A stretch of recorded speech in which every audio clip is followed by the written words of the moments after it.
கரவட்டி பிரதேச சபையினுடைய வருமான பரிசோதகர் தொடர்பான விவகாரம் தொடர்பாக நான் கதைக்க வேண்டிய ஒரு சூழ்நிலை இருக்கின்றது.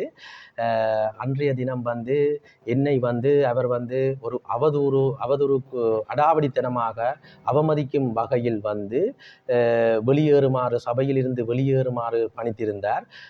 நான் அப்பொழுது அவரிடம் வினாவியது, தம்பி உங்களுக்கு இந்த அனுமதியை தந்தது யார் என்று. அவர் அதற்கு எனக்கு செயலாளர் தான் இதுக்கான அனுமதியை தந்தவர் என்று கூறியிருந்தார். இப்போ செயலாளர் உங்களுக்கு அனுமதியை தந்திருந்தால் நான் ஒரு கௌரவ உறுப்பினர், உங்களுடைய பிரதேச சபை சட்டத்துக்கு விதிமுறைகளுக்கு அமைவாக ஏதாவது உங்களுக்கு டெடிகேட் பண்ணப்பட்டிருக்குதா, நீங்கள் இப்படியான பிரச்சனைகள் வரும்போது முகம் கொடுக்கலாம் என்று.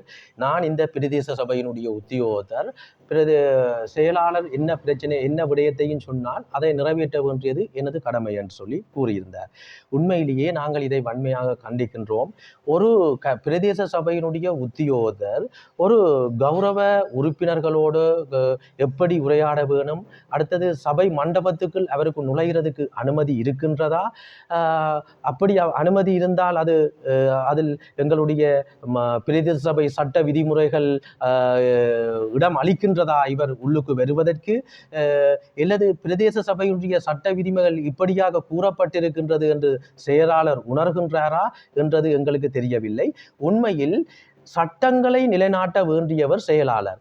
ஆனால் அந்த வருமான பரிசோதகர் முன்னுக்கும் எனக்கும் அந்த வாத பிரதிவாதங்கள் நடந்து கொண்ட சந்தர்ப்பத்தில் அவர் எனக்கு முன்னிலையில் கௌரவ தவிசாளரும் செயலாளரும் இருக்கின்றார்கள் மௌனமாக. நாங்கள் இதை வன்மையாக கண்டிக்கின்றோம்.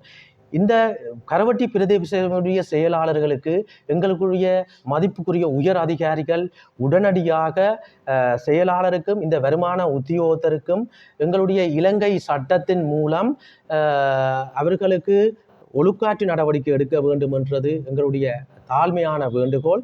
இது சம்பந்தமாக எங்களுடைய மதிப்புக்குரிய ஐயா சுதர்சன் வடக்கு மாகாண எங்களுடைய உள்ளூராட்சி ஆணையாளருக்கும் அவருக்கு நான் முகவரியிட்டு பிரதிகள் எங்களுடைய வடக்கு மாகாணத்தினுடைய கௌரவ ஆளுநர், அடுத்ததாக எங்களுடைய பாராளுமன்ற கௌரவ உறுப்பினர் எங்களுடைய ரஜீவன் சார், அடுத்தது உள்ளூராட்சி உதவி ஆணையாளர், அடுத்தது உள்ளூராட்சி அமைச்சுக்கு பிரதியிடப்பட்டு நான்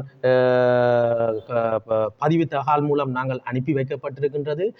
நாங்கள் தாழ்மையாக வேண்டிக் கொள்வது எங்களுடைய இந்த மதிப்புக்குரிய எங்களுடைய கௌரவ ஐயாமாரிடம், எங்களுக்கு நடந்த அநீதிக்கு நீங்கள் ஒரு சட்டத்தின் மூலம் எங்களுடைய 1987 ஆண்டு 15ஆம் இலக்க சட்டம் மூலம் நான் அதில் பிளவிட்டிருந்தால் கூடி எனக்கு எதிராகவும் நீங்கள் சட்ட நடவடிக்கை எடுக்கலாம்.